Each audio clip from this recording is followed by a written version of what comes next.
سبحان اللہ والحمد للہ ولا الہ الا اللہ سبحان اللہ والحمد للہ ولا الہ الا اللہ. اعوذ باللہ من الشیطان الرجیم. بسم اللہ الرحمن الرحیم. سورہ اعراف کی آیت 199 سے 202 تک کی ہے. خذ العفو وأمر بالعرف وأعرض عن الجاهلين وإما ينزغنك من الشيطان نزغ فاستعذ بالله إنه سميع عليم. إن الذين اتقوا إذا مسهم طائف من الشيطان تذكروا فإذا هم مبصرون وإخوانهم يمدونهم في الغي ثم لا يقصرون. عادت کر لیجئے درگزر کی. اے محمد صلی اللہ علیہ وسلم اپنی عادت بنا لیجئے درگزر، معاف کرنے کی، اور حکم کیجئے نیک کام کرنے کا. وَأْمُرْ بِالْعُرْفِ، اور کنارہ کیجئے جاہلوں سے. وَأَعْرِضْ عَنِ الْجَاهِلِينَ، اور اگر ابھارے آپ کو شیطان کی چھیڑ، غصہ دلائے، ابھارے، تو پناہ مانگ لیجئے اللہ سے، اللہ کی پناہ مانگ لیجئے اللہ کی. وہی ہے سننے والا جاننے والا. بے شک جن کے دل میں ڈر ہے، جہاں پڑ گیا ان پر شیطان کا گزر تو چونک گئے، پھر اسی وقت ان کو سوجھ آ جاتی ہے، سمجھ آ جاتا ہے کہ شیطان ہم کو غصہ دلا رہا ہے. اور جو شیطانوں کے بھائی ہیں وہ ان کو کھینچتے چلے جاتے ہیں گمراہی میں، پھر وہ کمی نہیں کرتے. ان آیتوں میں اللہ تعالی نے آپ صلی اللہ علیہ وسلم کو اخلاق کریمہ کی تلقین کی ہے. ایک تو فرمایا کہ درگزر کرنا، معاف کرنے کی عادت ڈالیے، پھر بھلائیوں کا حکم کرتے رہیے، اور جاہلوں سے کنارہ کیجیے، یعنی جاہلوں سے الجھیے مت. اور شیطان اگر غصے پر ابھارے، جھگڑے پر ابھارے، تو اس سے بچنے کا راستہ کیا ہے؟ اعوذ باللہ من الشیطان الرجیم. اعوذ باللہ، یہ پڑھیے، فاستعذ باللہ، اعوذ باللہ من الشیطان الرجیم. تو دو جگہ اعوذ باللہ پڑھنا ہے، باقی جگہ بسم اللہ پڑھنا ہے. مسلمان کو تمیز ہی نہیں ہے. اعوذ باللہ من الشیطان الرجیم، بسم اللہ الرحمن الرحیم، صلاۃ و سلام علیک یا رسول اللہ، اللہ اکبر اللہ اکبر. وہاں کہا اعوذ باللہ من الشیطان الرجیم. دو جگہ ہے قرآن میں، ایک یہاں ہے. شیطان اگر آپ کو غصہ دلائے اور سمجھ میں آ جائے کہ شیطان مجھ سے کھیل رہا ہے، بھڑکا رہا ہے، تو فوراً پڑھیے اعوذ باللہ من الشیطان الرجیم، میں پناہ پکڑتا ہوں اللہ کی شیطان مردود سے. ایک. اور دوسرے وَإِذَا قَرَأْتَ الْقُرْآنَ فَاسْتَعِذْ بِاللَّهِ، اور جب اے نبی جی آپ قرآن پڑھیں تو اعوذ باللہ من الشیطان الرجیم پڑھیے. تو صرف قرآن پڑھنے کے شروع میں اعوذ باللہ من الشیطان الرجیم اور غصہ آ جائے تو اعوذ باللہ من الشیطان الرجیم. باقی پورے اسلام میں ہر جگہ اچھے کاموں میں بسم اللہ الرحمن الرحیم. افسوس تو یہ ہے کہ مدرسے کے طلبہ بھی اس کی تمیز نہیں کرتے، کہاں بسم اللہ پڑھنا، کہاں اعوذ باللہ پڑھنا. اور یہ ہوگا کب؟ ٹوکا ٹاکی سے سمجھ میں آئے گا. بولیں گے نہیں تو سمجھیں گے کیا؟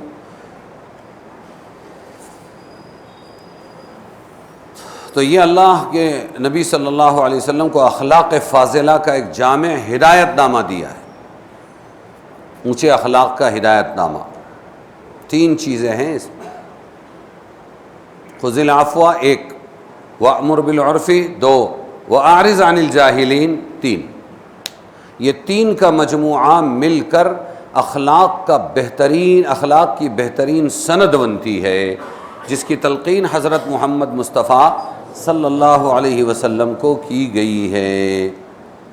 اس لیے کہ آپ اولین و آخرین میں سب سے بڑھ کر اخلاق والے تھے. آپ کو سرٹیفکیٹ ملا ہے قرآن سے، اِنَّكَ لَعَلَىٰ خُلُقٍ عَظِيمٍ. اے نبی صلی اللہ علیہ وسلم، بے شک آپ بلند اخلاق پر ہیں، بلند اخلاق والے ہیں۔ تو پہلے کی آیتوں میں دشمنان اسلام کا ٹیڑھا پن بتلایا تھا اور بد اخلاقی بتائی گئی تھی۔ ان آیات میں اس کے بالمقابل نبی صلی اللہ علیہ وسلم کو اخلاق فاضلہ کی ہدایت کی گئی ہے۔ 3 جملے ہیں۔ پہلا جملہ ہے خذ العفو، عفو کو پکڑیے۔ میں نے اس کا ترجمہ کیا تھا عادت بنا لیجئے درگزر کرنے کی۔ عفو کس کو کہتے ہیں؟ عفو کہتے ہیں ہر ایسے کام کو جو آسانی کے ساتھ بغیر کسی کلفت اور مشقت کے ہو سکے۔ عفو آسان کام، جو کام آسانی سے ہو جائے اس کو کیا کہیں گے؟ عفو۔ تو اے نبی صلی اللہ علیہ وسلم آپ عادت بنا لیجئے درگزر کی اور آسانی کی، یا آسانی کو پکڑیے۔ ایک مطلب تو کیا ہوا کہ آپ کی جو امت ہے ان کو ہم نے کچھ کام دیے ہیں، نماز، روزہ، زکوٰۃ، حج، اب یہ لوگ پڑھیں گے، لیکن آپ ظاہر میں پڑھ رہے ہیں اس کو قبول کر لیجئے، ظاہر میں روزہ رکھ رہے ہیں اس کو قبول کر لیجئے، ظاہر میں زکوٰۃ دے رہے ہیں اس کو قبول کر لیجئے، ظاہر میں حج کر رہے ہیں اس کو قبول کر لیجئے، ظاہر میں حلال حرام سے بچ رہے ہیں، حرام سے بچ رہے ہیں، حلال کر رہے ہیں اس کو قبول کر لیجئے۔ ہر عمل کا ایک اعلیٰ درجہ ہے۔ ایک تو ظاہری درجہ ہے، آئے یہاں سے شروع کیا السلام علیکم ورحمۃ اللہ السلام، یہاں ختم کیا، لیکن نماز کا اعلیٰ معیار خشوع اور خضوع، کہ اللہ کا دھیان نہ ہٹے، حرکت ذرا بھی نہ ہو، شروع سے آخر تک دھیان کو پکڑے رہے۔ تو آپ صلی اللہ علیہ وسلم کو آپ نے سکھایا تو صحیح، ایک آئے جلدی جلدی نماز پڑھی، آپ نے فرمایا نماز کے بعد قم فصلی فإنک لم تصلی، اٹھ نماز پڑھ، تو نے نماز پڑھا ہی نہیں۔ پھر شروع کیا، پھر نماز پڑھی پوری، جیسے ہی سلام پھیرا پھر فرمایا قم فصلی فإنک لم تصلی، اٹھو پڑھو، تم نے نماز پڑھی ہی نہیں۔ تو تیسری مرتبہ کے بعد وہ بیٹھے اور کہنے لگے میری کوتاہی کیا ہے بتائیے۔ تو آپ صلی اللہ علیہ وسلم نے تعدیل ارکان کی تعلیم کی۔ تعدیل ارکان، ہر رکن کو نہایت اطمینان کے ساتھ ادا کرنا، جلدی جلدی نہیں، کوے کی چوچ کی طرح چوچ نہیں مارنا، یہ سکھایا۔ تو سکھانے میں تو آپ اعلیٰ نماز سکھائیں گے، لیکن لوگ اگر نماز پڑھ رہے ہیں تو آپ صلی اللہ علیہ وسلم یہ نہیں کہیں گے کہ تمہاری نماز نہیں ہوئی، قبول نہیں ہے، پورے دھیان سے پڑھو، نہیں۔ ظاہری نماز پڑھ لی، اب ظاہر کو قبول کر لو۔ روزہ رکھ لیا، اس میں کچھ غیبت بھی ہو گئی، کچھ ادھر کی باتیں بھی ہو گئی، ادھر کی ہو گئی، آپ قبول کر لو، یہ مطلب ہے خذ العفو کا۔ زکوٰۃ دے دی، آپ قبول کر لو، بہت اعلیٰ معیار آپ کی شرط مت لگاؤ، بات سمجھے؟ ورنہ لاکھوں کروڑوں لوگ تو یوں ہی سطحی نماز پڑھ رہے ہیں، لیکن حضور صلی اللہ علیہ وسلم سے یہ کہا گیا خذ العفو، درگزر کیجئے اور آسان عمل لے لیجئے۔ تو آپ صلی اللہ علیہ وسلم نے، بخاری شریف کی روایت ہے، خود فرمایا، ایک روایت میں حضور نے اس آیت کے نازل ہونے پر فرمایا مجھے اللہ تعالیٰ نے لوگوں کے اعمال اور اخلاق میں سرسری اطاعت کو قبول کرنے کا حکم دیا ہے، میں نے عزم کر لیا ہے جب تک میں ان لوگوں کے ساتھ ہوں ایسا ہی عمل کروں گا۔ تفسیر ابن کثیر میں ہے یہ، کچھ سمجھ میں آئی میری بات؟ ایک ہے بہت ہی زیادہ اول درجے کا عمل، اس کی شرط نہیں لگائی نبی صلی اللہ علیہ وسلم، اس آیت کی وجہ سے ظاہر میں بھائی نماز پڑھ لی، نماز پڑھ لی۔ ہم کو بھی اپنے گھروں میں ایسے ہی ہونا چاہیے، بہت ٹوکا ٹاکی نہیں، بچیاں نماز پڑھ رہی ہیں، بچے نماز پڑھ رہے ہیں، بیوی نماز پڑھ رہی ہے، موٹا موٹا پردہ بھی ہے، شرم و حیا بھی ہے، قبول کر لو۔ بہت باریکی میں جانا، میں مثال دوں، اب یہ اچانک یاد آیا اس لیے مثال دیتا ہوں۔ بھائی مسواک کیسی پکڑنا، مسواک ایک بالشت رہنا، نہیں تو اس کے اوپر شیطان چڑھ جاتا ہے، دوسرے شیطان کو دوسرے کچھ کام ہی نہیں ہے۔ بھائی تیل کیسے لگانا، پہلے یہاں لگانا، پھر ادھر لگانا، پھر اس کے بعد سر پہ لگانا، بھائی سرما کیسا لگانا، سمجھ میں آیا کہ یہ جو باریکیاں ہیں ایک دم باریکیاں، وہ اللہ کے نبی نے نہیں کیا، کسی روایت سے ثابت نہیں اتنی باریکیاں، تو ہم کیوں کریں؟ میں تو مسواک لیتا ہوں اس کے 2 ٹکڑے کرتا ہوں، ایک بالش کے 2 کر دیتا ہوں، کیوں؟ سہل الحصول ہے، وہ گھر میں بھی ایک رکھتا ہوں، جیب میں بھی ایک رکھتا ہوں۔ اتنی بڑی اگر مسواک لے لیا آپ نے تو ہمیشہ وہ یہاں ٹکرائے گی، وہاں کتنا لے کے شیطان ایسی شرائط قیود لگاتا ہے عمل مشکل ہو جاوے، عمل کیا ہو جائے۔ اب آپ نے بہت ٹوکا، آسٹریلیا گئے تھے ہم جماعت میں، تو ایک بچہ مسلمان بنا، جوان تھا، بھگ گیا وہ واپس، گورا تھا مسلمان، کیوں؟ ارے مسلمان بنا، بہت اچھی بات ہے، چلو کلمہ پڑھایا، ہو گیا۔ اب اس کے بعد موٹا موٹا وضو کرنا، نماز پڑھنا، وضو کرتے ٹائم پہ ایک فرشتہ ادھر سے ایک ادھر سے، قبلے کی طرف منہ ہونا، بسم اللہ پڑھنا، اور پھر ایسا کرنا اور ایسا دھونا، پھر خلال کرنا۔ اس نے بولا اتنا مشکل ہے اسلام، السلام علیکم، چلا گیا۔ اس لیے کہا گیا ہے کہ موٹا موٹا عمل اللہ کے رسول کیا کر لیں، امت سے قبول کر لے۔ پڑھ رہے ہیں نا، بہت اچھا، رکھ رہے ہیں نا روزے، بہت اچھا، زکوٰۃ دے رہے ہیں نا، حج کر رہے ہیں نا، بہت سی کوتاہیاں بھی ہیں، اللہ جانے گا، دیکھ لے گا، موٹا موٹا قبول کر لو۔ فرماتے ہیں حضور کہ مجھے اسی کا حکم دیا، میں ایسا ہی کرتا رہوں گا۔ لیکن سکھانے کے لیے میں نے وہ حدیث بھی آپ کو بتا دی، قم فصلی فإنک لم تصلی، اٹھو نماز پڑھو، یہ سکھانے کے لیے ہے کہ تعدیل ارکان آ جاوے، اچھی نماز ہے۔ ایک معنی تو یہ ہو گئے کہ بھرڈا موٹا موٹا قبول کر لو، اور دوسرا معافی درگزر کے معنی ہے، جس کو میں نے ترجمے میں کہا کہ عادت بنا لیجئے درگزر کرنے کی۔ یہ کیا مطلب؟ غلطیاں ہوتی رہے گی تمہارے ساتھیوں سے، تمہارے صحابہ سے، تمہارے گھر والوں سے، تمہاری فیملی سے، مسلمانوں سے، تو کیا کرو؟ وہ معافیاں مانگیں گے، معاف کرتے رہو، معاف کرتے رہو، معاف کرتے رہو۔ کتنی مرتبہ معاف کرنے کا؟ یہ نہیں، معاف کرتے رہو۔ پوچھا بھی کسی نے کتنی مرتبہ معاف کیا جائے؟ فرمایا دن میں 70 مرتبہ معاف کرنے کا جذبہ رکھو۔ کتنی مرتبہ؟ خطا کاروں کے گناہ و قصور کو معاف کر دیا کرو۔ دیکھو اخلاق کریمہ سکھا رہے ہیں، پہلا پارٹ ہے اس کا، 3 جملے ایک آیت میں، خذ العفو، کہ آپ معاف کرتے رہیے۔ جب یہ آیت نازل ہوئی تو حضور صلی اللہ علیہ وسلم نے جبرائیل امین سے آیت کا مطلب پوچھا۔ جبرائیل امین نے اللہ تعالیٰ سے پوچھا جا کر، اللہ یہ کیا مطلب ہے خذ العفو کا؟ اور پھر آ کر یہ بتایا اللہ کے نبی، اللہ یہ فرما رہا ہے آپ کو حکم دیا گیا ہے جو شخص آپ پر ظلم کرے آپ اس کو معاف کر دیں۔ جو آپ پر ظلم کرے، ہاں، تو وہاں سے پھر اشعار بنے، سلام اس پر کہ جس نے گالیاں سن کر دعائیں دی، ہے نا، تو آپ اس کو معاف کریں۔ اور جو آپ کو کچھ نہ دے آپ اس پر بخشش کریں۔ ہمارے یہاں تو ایسا ہے کہ کوئی ہم کو دے تو ہم بھی دیں، شب برات کے حلوے ہو یا کچھ بھی ہو، ادھر سے آیا تو ادھر گیا، ادھر سے سب پھر چاروں جمع کیا، پھر ادھر گیا، پھر ادھر گیا، کوئی دے گا ہم کو تو ہم دیں گے۔ یادی بنا کے رکھتے ہیں شادیوں میں، غریب کیا مزہ لے آ جائے، جس نے ہم کو دیا تھا ہم بھی دیں گے، نہیں دیا تھا نہیں دیں گے۔ سمجھ میں آیا؟ ہاں، تو ایک حصہ غریبوں کا بھی رکھنا چاہیے۔ جو آپ کو کچھ نہ دیں آپ اس پر بخشش کریں، اور جو آپ سے قطع تعلق کریں، ناطے توڑتا ہے وہ، آپ اس سے بھی ملا کریں۔ ہم تو ناطے جوڑنے والوں سے جڑتے ہیں، یہاں ناطے توڑنے والوں سے جڑنے کا حکم رسول صلی اللہ علیہ وسلم کو ہے، اور یہ ہے بلند اخلاق۔ اور اگر سامنے والا ہم سے اچھے اخلاق سے پیش آئے اور ہم بھی پیش آئیں تو یہ اخلاق نہیں ہے، یہ بیوپار ہے۔ کیا یہ تجارت ہے؟ تجارت لین دین کا نام ہے۔ وہاں سے دین ہے ہی نہیں اور ہم، سمجھ میں آیا، لین ہے ہی نہیں اور ہم دے رہے ہیں اچھے اخلاق، بخشش۔ اس جگہ ابن مردویہ نے بروایت سعد بن عبادہ نقل کیا، غزوہ احد میں جب حضرت صلی اللہ علیہ وسلم کے چچا حضرت امیر حمزہ کو شہید کر دیا گیا، بری طرح سے ان کے اعضاء کاٹ دیے گئے، تو آپ نے دیکھا اور آپ بہت غصہ ہوئے اس بے حرمتی سے، اور پھر آپ نے یہ فرمایا جن لوگوں نے حمزہ کے ساتھ ایسا معاملہ کیا ہے میں ان کے 70 آدمیوں کے ساتھ ایسا معاملہ کر کے چھوڑوں گا۔ اس پر یہ آیت نازل جس میں آپ کو بتلایا گیا آپ کا یہ مقام نہیں کہ آپ کے شایان شان، آپ کے شایان شان تو یہ ہے کہ آپ درگزر سے کام لیں۔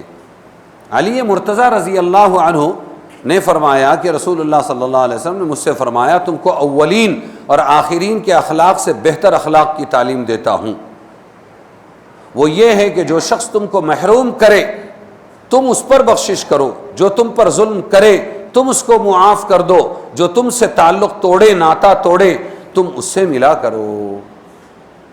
سمجھ میں آیا؟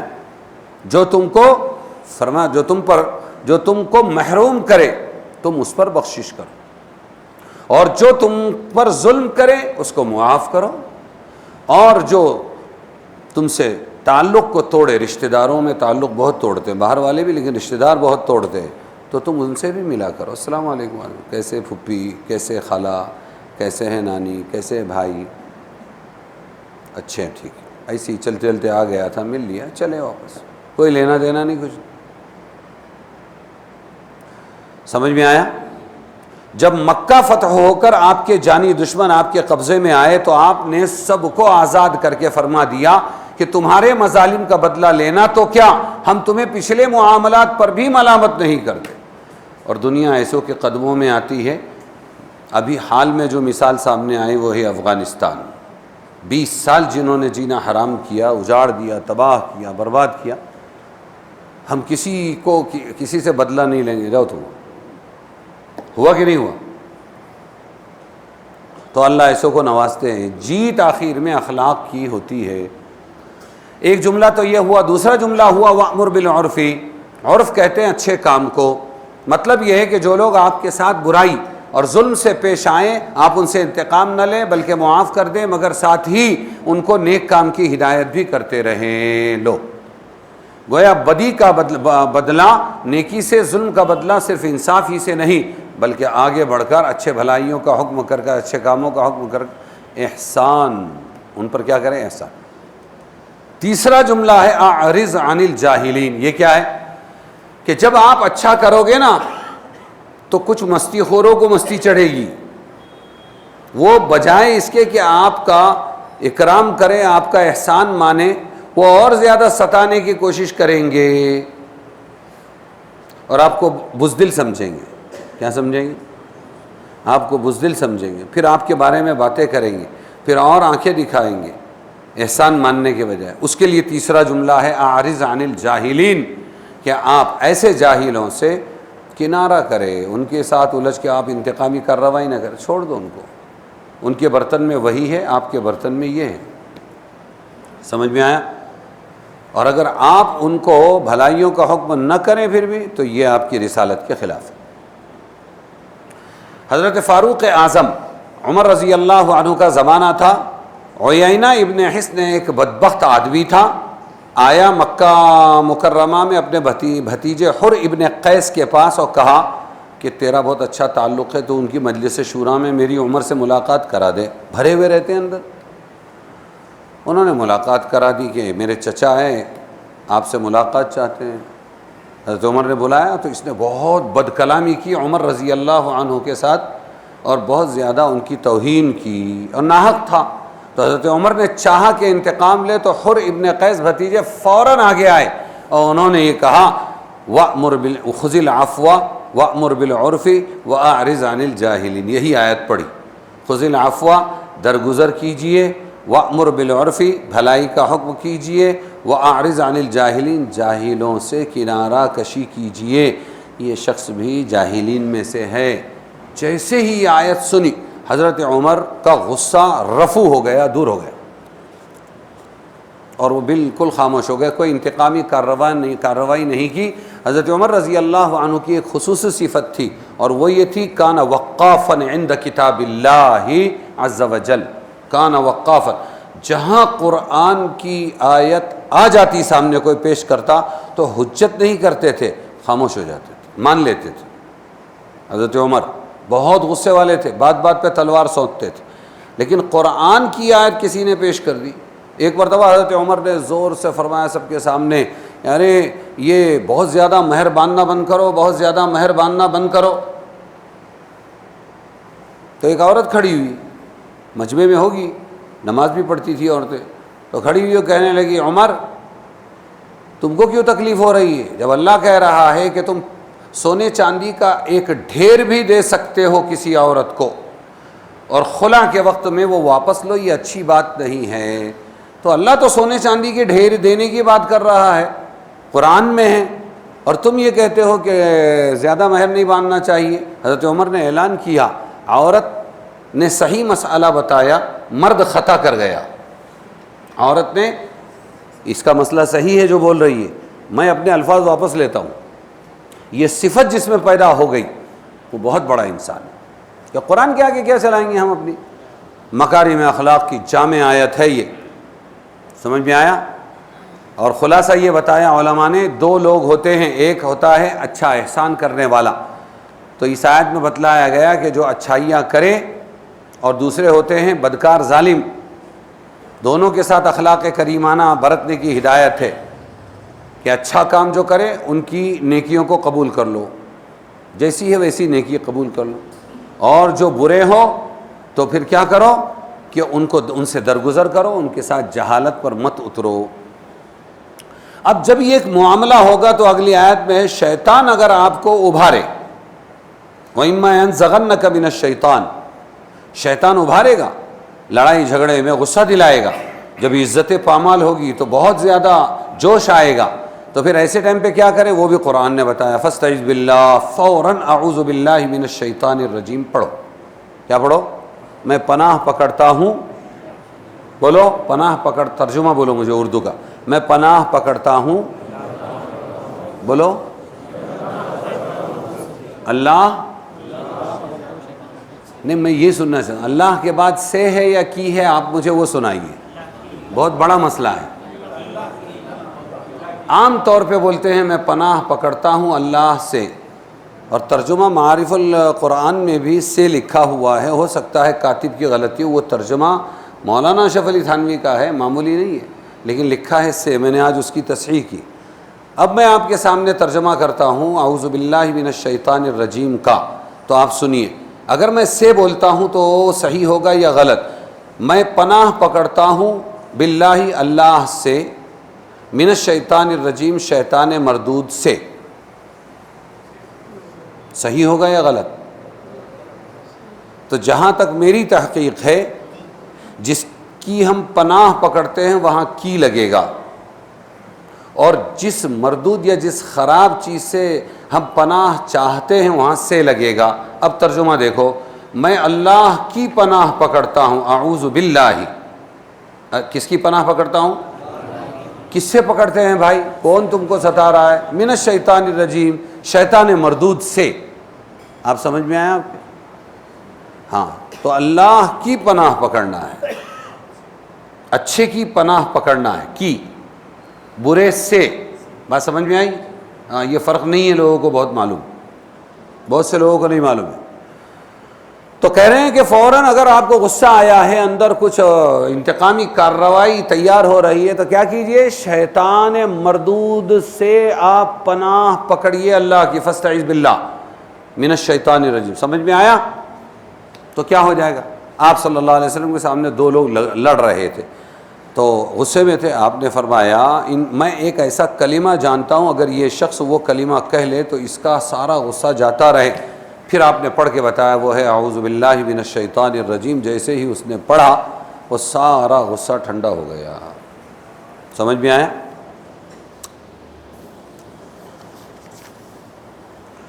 اگلی آیت ہے 203 اور 204، وَإِذَا لَمْ تَأْتِهِمْ بِآيَةٍ قَالُوا لَوْلَا اجْتَبَيْتَهَا قُلْ إِنَّمَا أَتَّبِعُ مَا يُوحَى إِلَيَّ مِنْ رَبِّي هَذَا بَصَائِرُ مِنْ رَبِّكُمْ وَهُدًى وَرَحْمَةٌ لِقَوْمٍ يُؤْمِنُونَ وَإِذَا قُرِئَ الْقُرْآنُ فَاسْتَمِعُوا لَهُ وَأَنصِتُوا لَعَلَّكُمْ تُرْحَمُونَ۔ اور جب آپ لے کر نہ جائیں، لم تأتہم بآیۃ، لے کر نہ جائیں ان کے پاس کوئی نشانی، تو یہ کہتے ہیں کیوں نہ چھانٹ لایا تو اپنی طرف سے، تو فرما دیجئے میں تو چلتا ہوں اس پر جو حکم آئے میری طرف میرے رب سے۔ یہ سوجھ کی باتیں ہیں، بصائر من ربکم، یہ سوجھ کی سمجھ کی باتیں ہیں تمہارے رب کی طرف سے، اور ہدایت اور رحمت ہے ان لوگوں کو جو مومن ہیں۔ اور جب قرآن پڑھا جائے تو اس کی طرف کان لگائے رہو اور چپ رہو۔ وَإِذَا قُرِئَ الْقُرْآنُ فَاسْتَمِعُوا لَهُ وَأَنصِتُوا، تاکہ تم پر رحم ہو۔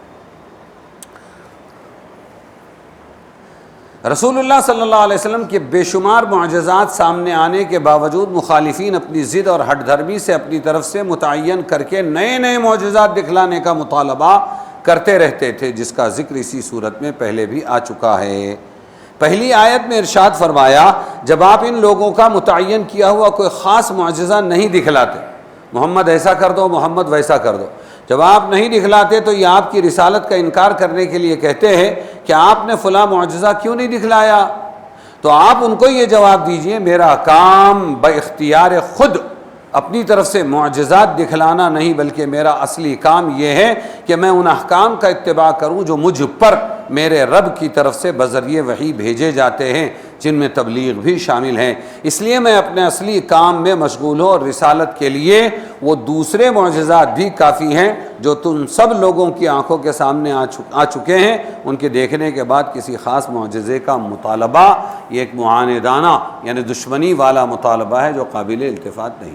اور جو معجزات دکھلا دیے گئے ہیں ان میں سے قرآن خود ایک عظیم معجزہ ہے۔ قرآن سے بڑھ کر کون سا معجزہ ہوگا جس نے ساری دنیا کو اپنا بلکہ ایک چھوٹی سی صورت کا مثل لانے کا کھلا چیلنج دیا ہے، اور ساری دنیا باوجود پوری کوششوں کے اس کا مثل لانے سے عاجز ہو گئی، جو نہایت واضح علامت اس بات کی ہے کہ قرآن کسی بشر کا کلام نہیں بلکہ اللہ کا بے مثل کلام ہے۔ اس لیے فرمایا ھذا بصائر من ربکم، یہ سمجھ کی باتیں ہیں تمہارے رب کی طرف سے، یہی معجزہ ہے، اور کون سے معجزے چاہیے تم کو؟ دوسری آیت میں قرآن مجید مومنین کے لیے رحمت ہے، یہ بتایا، مگر اس رحمت سے فائدہ حاصل کرنے کے لیے کچھ شرائط ہے، اور وہ شرائط کیا ہیں؟ وہ شرائط ہے اذا قرئ القرآن فاستمعوا له وانصتوا، قرآن سے فائدہ اٹھانا ہے تو دو کام کرنے پڑیں گے۔ فاستمعوا له، دھیان سے سننا، کیا کرنا؟ قرآن کو دھیان سے سننا، وانصتوا، اور خاموش رہنا۔ قرآن نماز میں پڑھا جائے تب بھی یہی دو شرطیں ہیں، اسی لیے ہمارے ہاں قراءت فاتحہ خلف الامام نہیں ہے۔ امام جب شروع کرے پڑھنا تو امام کے پیچھے سورہ فاتحہ اور سورت پڑھنا ہمارے یہاں نہیں ہے، دوسری حدیثوں کی وجہ سے امام شافعی رحمۃ اللہ علیہ وغیرہ کے پاس ہے، وہ بھی اپنی جگہ صحیح ہیں، ان کے پاس وہ دلائل ہے۔ ہمارے پاس یہ قرآن کی سب سے بڑی دلیل ہے کہ قرآن پڑھا جائے تو خاموش رہو اور غور سے سنو، خالی سنو نہیں، ایک ہے سننا، ایک ہے دھیان سے سننا۔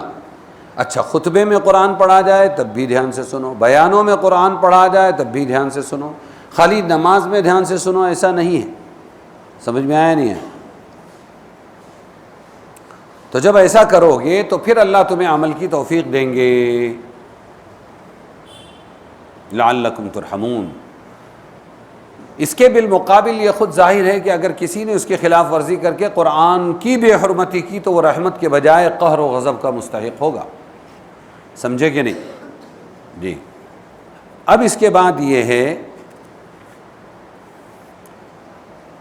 تلاوت قرآن بعض لوگ لگاتے تو ہیں لیکن اس کو سب لوگ احترام سے سنتے نہیں ہیں، یہ منع ہے۔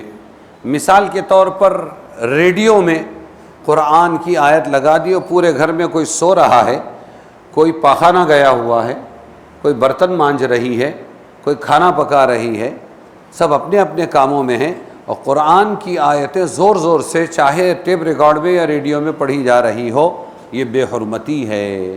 جہاں سننے کے موڈ میں سب ہو اس وقت سنانا چاہیے۔ ہوٹلوں میں لگا دیتے ہیں، سمجھ میں آیا؟ وہ ہماری اس پر کیا اس کا نام آج کل اسکرین پر لگا دیتے ہیں امام حرم کی قراتیں، اور لوگ گھر میں بیٹھے ہوئے ہیں اور سب اپنے اپنے کام کر رہے ہیں، اور وہاں سمجھ رہے ہیں کہ برکت آئے گی۔ اس سے برکت نہیں آئے گی بلکہ اس سے اللہ کا غصہ نازل ہوگا۔ سمجھ میں آیا؟ جی،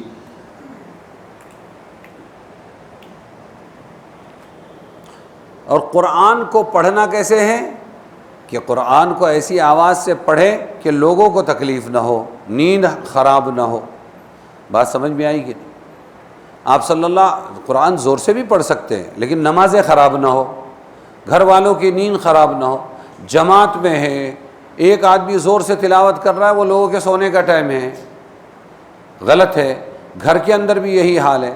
ایک جگہ سفر میں تھے، آپ صلی اللہ علیہ وسلم نے رات کو تلاوت سنی اشعری لوگوں کی، یہ کوالیفائڈ طبقہ تھا علم کے اعتبار سے، تو وہ لوگ جو ہے پڑھ رہے تھے قرآن، تو حضور صلی اللہ علیہ وسلم نے یہ فرمایا صبح، میں نے رات کو اشعریوں کا خیمہ اور قیام گاہ ان کی تلاوت سے پہچان لی، دن کو معلوم نہیں تھا کہاں ہے، تلاوت نے بتایا کہ یہ لوگ یہاں ہیں، لیکن اس حدیث میں آپ نے یہ نہیں فرمایا بھائی تم زور سے پڑھ رہے تھے میں سن رہا تھا، تم آہستہ پڑھو، سونے والوں کی نیند خراب ہو رہی ہے، ایسا نہیں فرمایا۔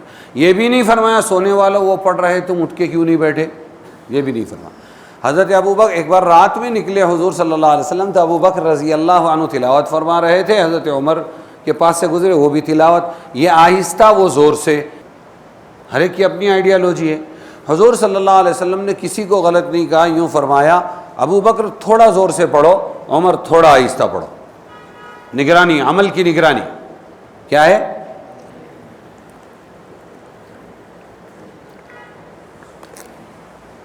جزاک۔ آگے کی آیت ہے، یہ آیت ہے 205 سے لے کر 206 تک، اور یہیں پر ہماری صورت ختم ہو رہی ہے، اور آخری آیت سجدے والی آیت ہے۔ میں جب پڑھوں گا تو آپ لوگ بعد میں سجدہ کر لینا۔ سجدے کا طریقہ یہ ہے کہ کھڑے ہیں تو کھڑے کھڑے، بیٹھے ہیں تو بیٹھے بیٹھے، اللہ اکبر بول کر سجدے میں گئے، 2 سبحان ربی الاعلیٰ 3 مرتبہ، پھر پڑھا، سجدہ کیا اور بس اٹھ گئے، باقی کچھ نہیں۔ اتنا ہو جائے تو سجدہ ہو جائے گا۔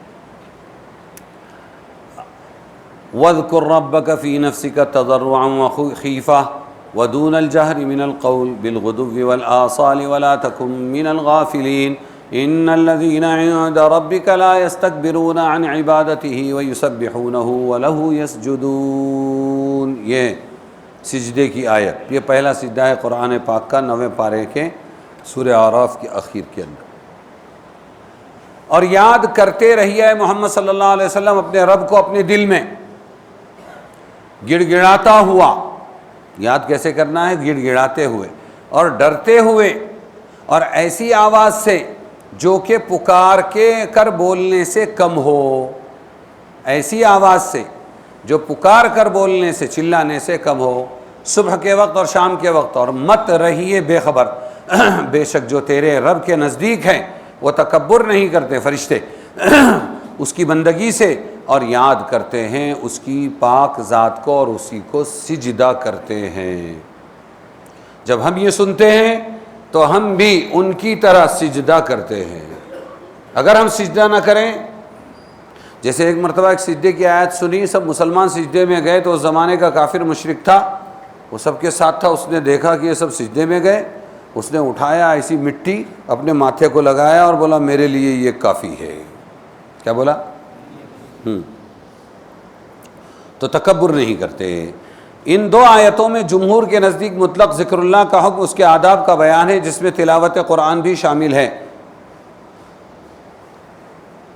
ذکر سے مراد قرآن ہی ہے، اور جو آداب اس میں بیان ہوئے ہیں وہ بھی تلاوت قرآن ہی سے متعلق ہے۔ یہ ابن عباس رضی اللہ عنہما کی تحقیق ہے، اس میں کوئی اختلاف نہیں، کیونکہ علاوہ قرآن کے دوسرے اذکار کا بھی سب کے نزدیک یہی حکم، یہی ادب ہے کہ میڈیم حساب سے اس کو پڑھتے رہیں۔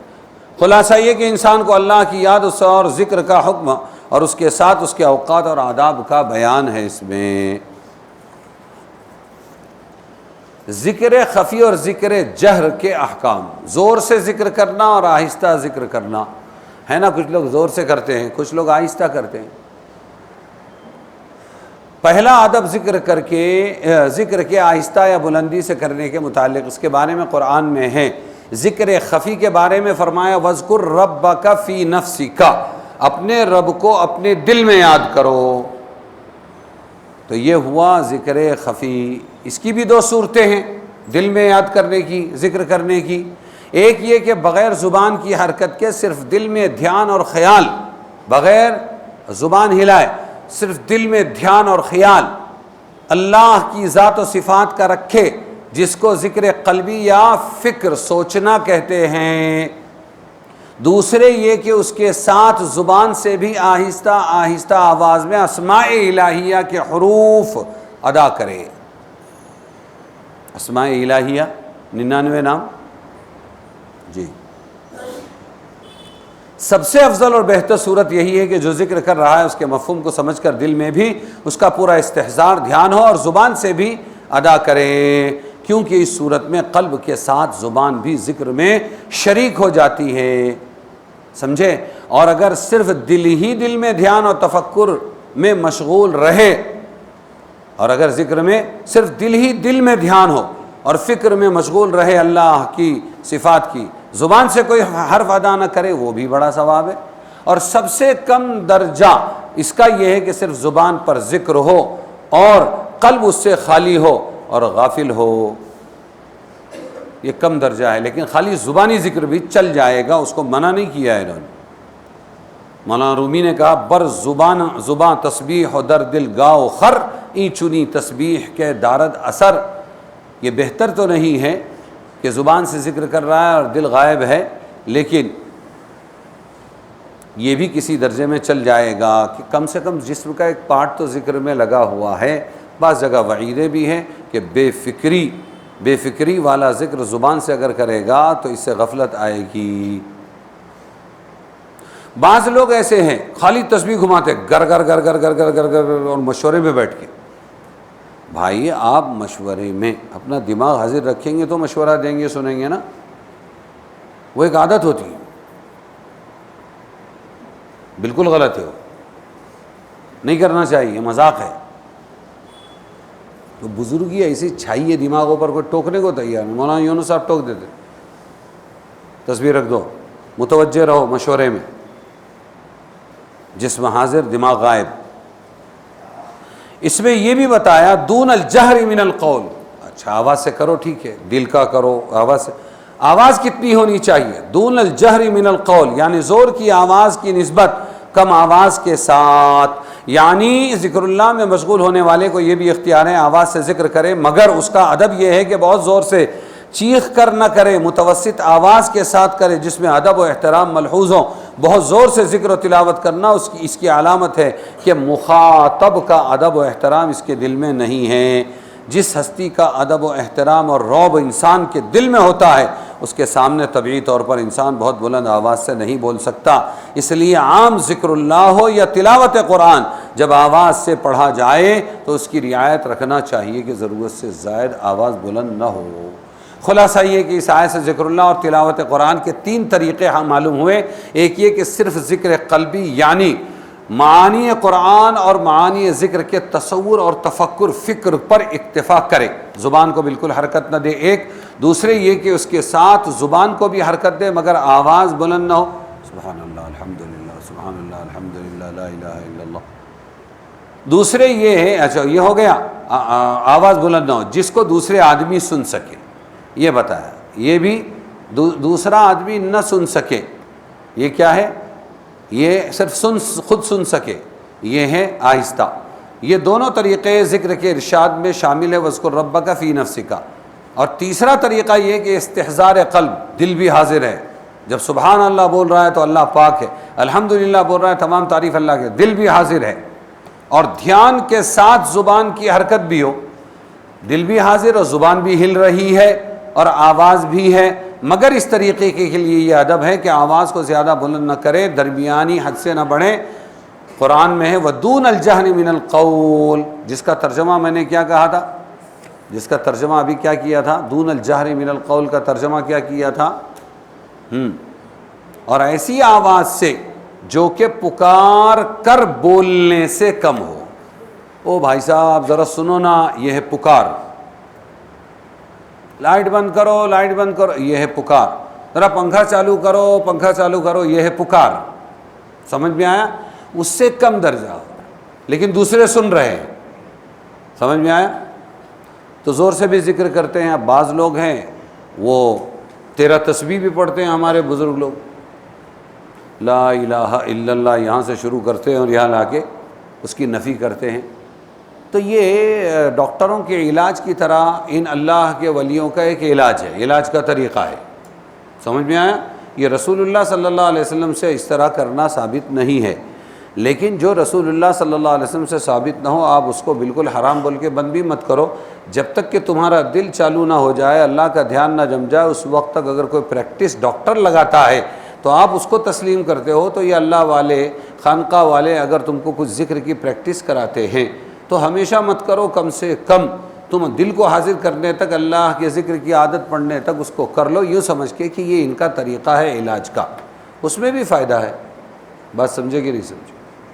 ہم کسی بھی چیز میں بہت شدت نہ برتے، اور وہ بھی یوں نہ کہیں ایسا کرو گے تو ہی ذکر ہوگا. نہیں بھائی، اللہ کے رسول نے جو نہیں کیا ہے وہ ہم کیسے کریں گے؟ بات سمجھے؟ تو دون الجہر من القول، جیسے قرآن میں ہے وَلَا تَجْهَرْ بِصَلَاتِكَ وَلَا تُخَافِتْ بِهَا وَابْتَغِ بَيْنَ ذَلِكَ سَبِيلًا، اور اپنی نماز بہت زور سے مت پڑھو اور بہت پست بھی مت پڑھو، درمیانی راستہ اختیار کرو. اس میں حضور صلی اللہ علیہ وسلم کو حکم ہے اپنی قرات میں نہ زیادہ زور سے پڑھیں اور نہ بالکل اخفا کریں، درمیانی چال سے. سمجھ میں آیا؟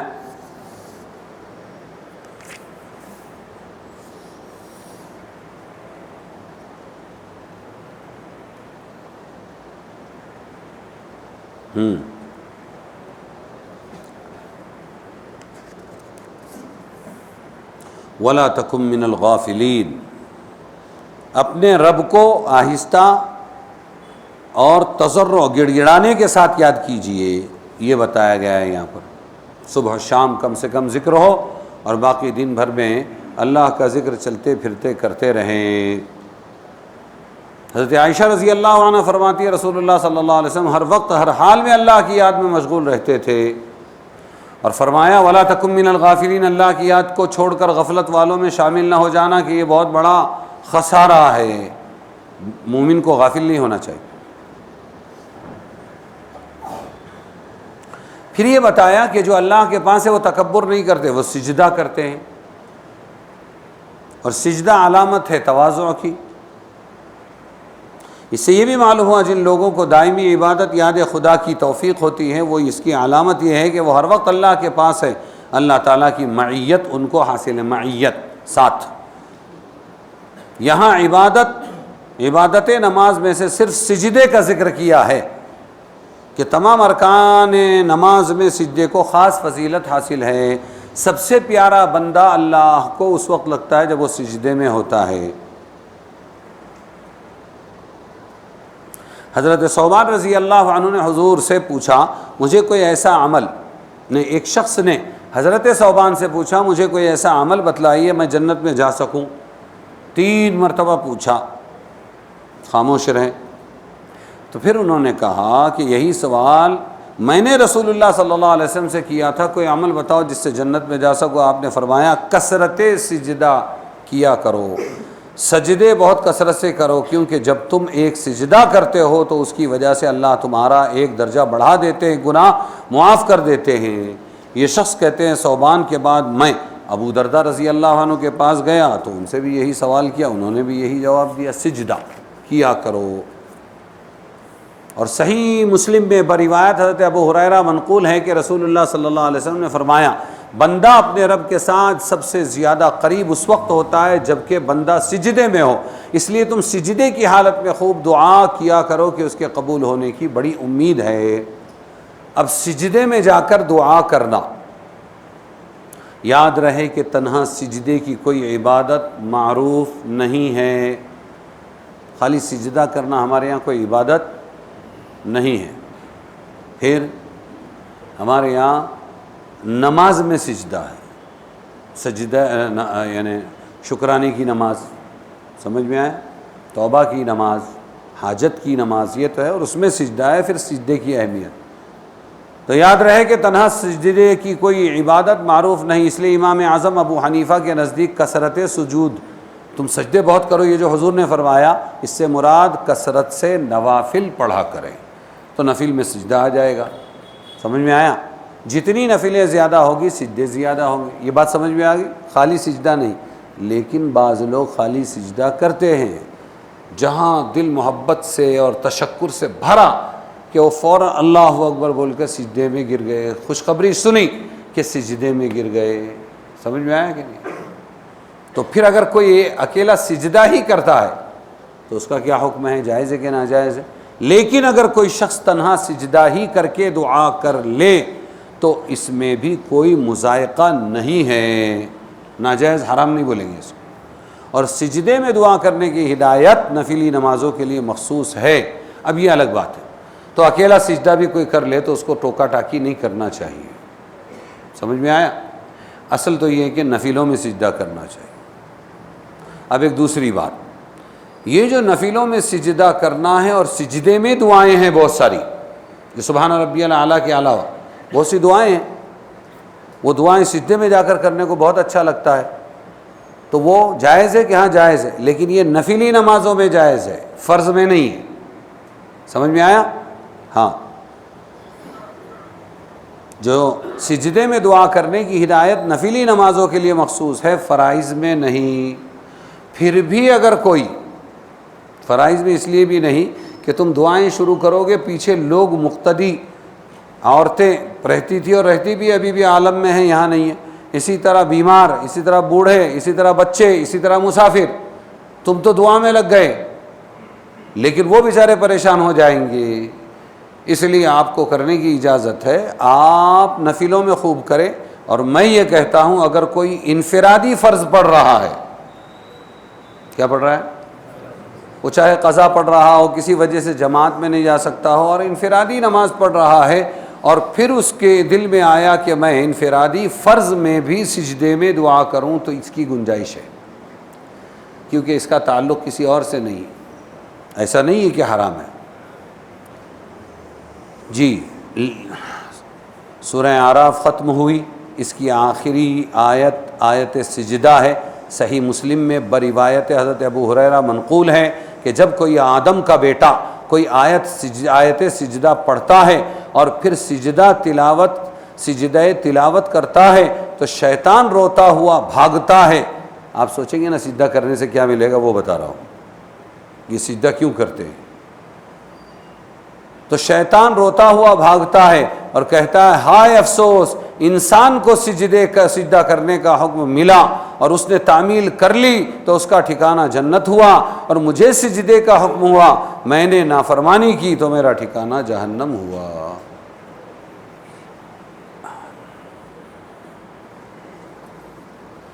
الحمدللہ، ابھی ہمارے